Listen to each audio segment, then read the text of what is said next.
Okay, so all of the artists were sitting on a circle on the stage, and Elton John was there, and we're enormous fans of him. We take so much influence from him. And at the start of the show, he waves to us. And we're like, oh shit. And then a little while later, he gets up, and he starts walking towards us.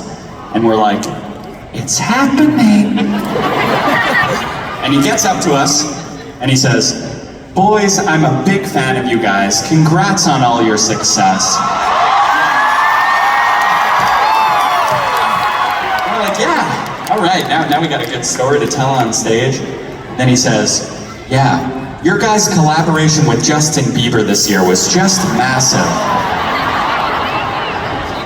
We don't say anything, but we think, oh, we didn't have a collaboration with Justin Bieber. And then he goes, yeah, what you guys have done for country music is just incredible. So like that, we realize he thinks we are Dan and Shay, the country band. And Dan and Shay are there. So in that moment, we could have directed him to Dan and Shay for him to give them the compliment that would make their entire life. And instead, we just took the compliment.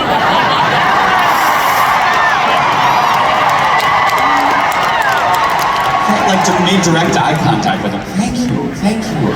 And so we think that's over. And then we hear over the loudspeaker, playing next is Dan and Shay.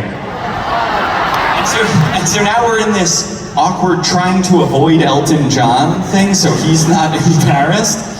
So Dan and Shay play, and we don't see Elton for a little while. And we're like, okay, good, he's trying to avoid us as well. And then he pops up out of nowhere, and he comes up to us, and he says, very coolly, so how long has Bang been on the charts? And Way Less Sad, that one's doing well too, huh? And so we realized in that moment one of two things happened. Either someone pulled him aside backstage and said, hey Elton, that's AJR, that's Dan and Shay. Or he sat with it on his own for a moment and realized there's no way that these three nerdy Jewish boys could be in a country band. So that's our Elton John story.